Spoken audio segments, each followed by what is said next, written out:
in response to that, we've had a number of issues, and Common Core was born. And now we have the new Every Student Succeeds Act, which you're hearing is returning control to the state and getting rid of Common Core. This is the language right out of the new Every Student Succeeds Act. Remember I told you the Elementary and Secondary Education Act originally was 32 pages long?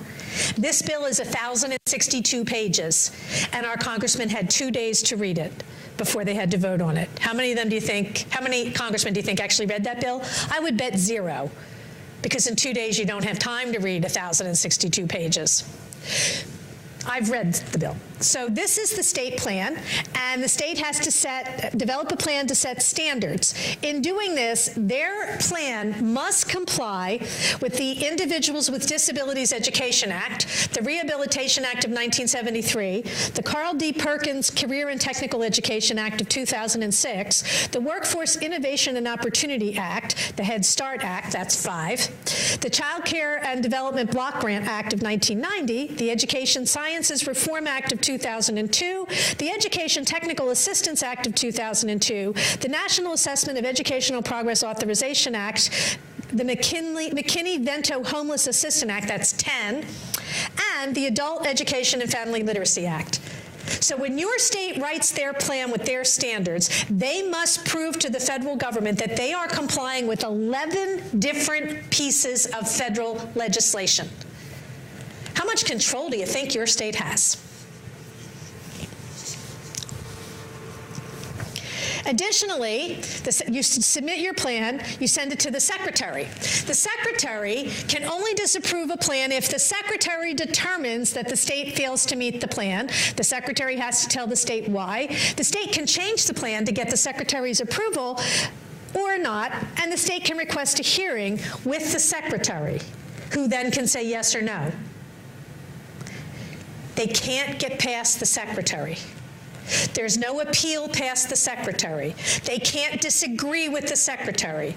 The U.S. Department of Education's word is final. How much control do you think the state has? In your state plan, and here's the assessments. Now, in the language, and when you debate this, what they say is these tests do not evaluate or assess personal or family beliefs and mindsets, attitudes, or disclose personally identifiable information. So you think, oh, they're not testing attitudes.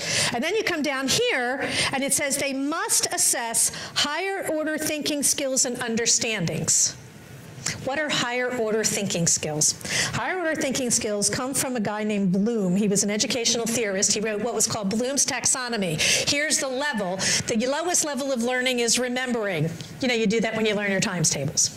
As you move up through, these 3 are considered the higher order thinking skills: analyzing, evaluating, and creating. You must compare, adapt, decide, assess, judge. Isn't that attitudes? You can't assess higher order thinking skills unless you test attitudes. So the legislation says you can't test attitudes, you must test attitudes in the same section. The legislation says that all of the that the state has the right to develop and administer computer adaptive assessments. What are computer adaptive assessments? Computer adaptive assessments change as the child is taking the test. So your answer to question 1 determines what question 2 will say, which means you and you and you can sit in the same classroom at the same time and take 3 different tests, except nobody knows that that happened. And your scores do not reflect that the questions were different. Here in New York, you told Race to the Top that your secondary school students would leverage computer adaptive tests that adjust to each student's performance. So if this question was too hard, the test will make the next question easier. If this question was easy, the test can make the next question harder. But nobody knows that that happened. Nobody knows what questions the child saw. Additionally, because each question is, like question 2 is predicated on answer 1, the child can't skip a question.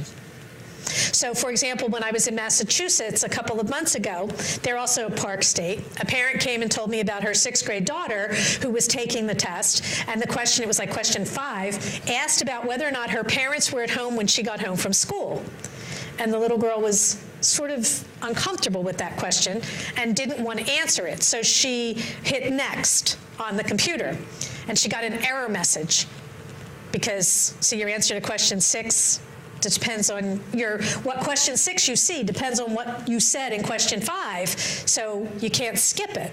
So she went up to the teacher and said, I don't really see how this is assessing my math or my reading to tell you whether or not my mother is at home when I get home from school.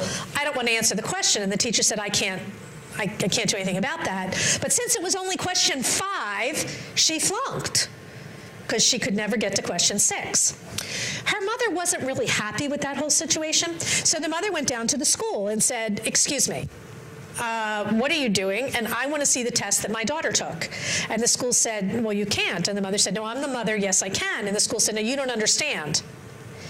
Every question depends on the previous answer. There are 18,000 different combinations. There's no way for us to replicate the test. So there's no way for you to even see the test your child took, even if you wanted to. They can't show it to you.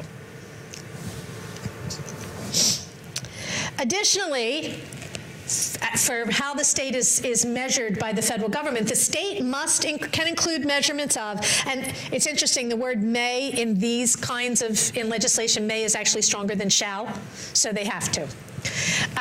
Student engagement, educator engagement, student access to advanced coursework, post-secondary readiness, school climate and safety, and any other indicator the state chooses. Meaning the state can measure anything they want. Now, how do you measure student engagement exactly? That's not academic, is it? The U.S. Department of Education and the U.S. Department of Health and Human Services have stepped up now, and it's right after the legislation was written, they put forth their first, this is the policy statement on how they're going to implement family engagement. It's a draft because it's still in public, when this was written, it's still in public comment. And in their draft, the first thing they said is family engagement is the systematic inclusion of families as partners in children's development, learning, and wellness. Isn't it nice to know that the government is choosing to include you in the development of your own children? It goes on to say that it is the position of the department that early childhood programs in schools recognize families as equal partners in improving children's development, learning, and wellness across all settings and over the course of their child's developmental and educational experience. The government recognizes you as an equal partner. You're the senior partner. They're the hired help. The government has just changed the status of every parent. You are now one voice among many. It goes on to say that their principles of effective family practices is embedding effective family engagement practices in educational settings is to establish a culture where families are seen as assets and partners in their children's development, learning, and wellness by the government, that the government's going to see you as their asset and their partner, and that we need to combine professional expertise with familial expertise to promote shared learning and responsibility for children's healthy development, learning, and wellness, encourage two-way communication by valuing family input on all aspects of the child's life and development. How dare they? The federal government is going to tell schools they must value our input. They don't own the children. We do. This legislation says exactly the opposite. In fact, when the new Every Student Succeeds Act was being debated, Representative Tim Ryan, he's from Ohio, stood up and said, there's a new way of educating our kids. There's a new Common Core developing. It's mental discipline and the physical health of our young people. In fact, he was talking about social and emotional learning. The same people who wrote the Common Core in 2013 wrote this knowledge, skills, and dispositions, and what they said was that the Common Core is foundational, but they're not sufficient, and that we need to move into testing dispositions, which are behaviors and capacities and habits of mind. And then they gave us a chart. Dispositions is on the far right. It's small, so I made it bigger. Where'd that go? There it is. Agency, initiative, resilience, adaptability, leadership, ethical behavior, social awareness, and empathy, and self-control. The government's going to teach those things. This becomes part of every child's plan. which is the family engagement and the higher order thinking skills. In fact, this is from the American Institutes for Research. They're one of the folks that put together the Smarter Balanced Assessment, and they work with the Park. They're one of the testing companies. Their document is called Improving College and Career Readiness by Incorporating Social and Emotional Learning. And what they say is there's 5 components: self-awareness, self-management, social awareness, relationship, and responsible decision-making. And they say social and emotional learning is a foundation for the Common Core state standards. The connections are not always apparent. In the English language arts, the questions, there's a focus on demonstrating independence, adapting communication, coming to understand others' perspectives and cultures.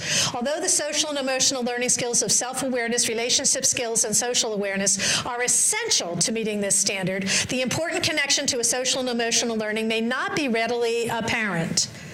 It's always been inside the Common Core.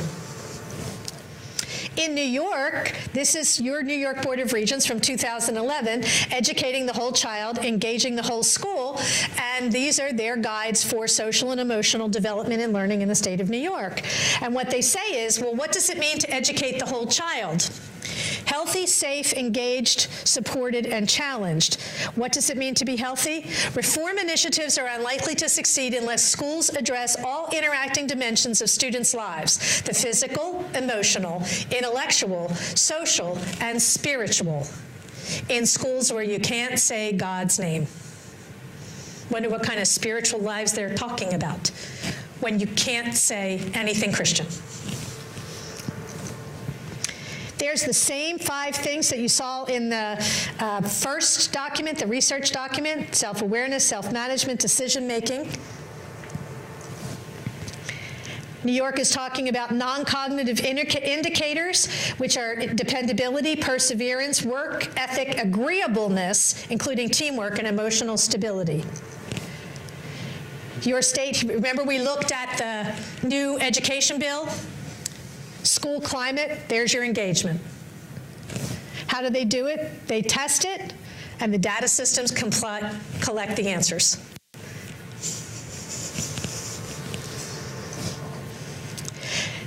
They would never do that. They did it before. This is from the 1980s. It was called the EQA, the Educational Quality Assessment. It was originally given in the state of Pennsylvania. It was given with federal funds. There were quality goals. What did they test? The first goal was citizenship. These are their own documents. Objectives in the factual domain were not considered in developing the scale. They wanted to know what would be the motivating conditions about how a person would act if we change conditions. We want to know what would it take to change your behavior. How did they do it? It was, they were testing the psychological notion of threshold. What set of conditions would bring about the desired responses? So the child was given a sample situation.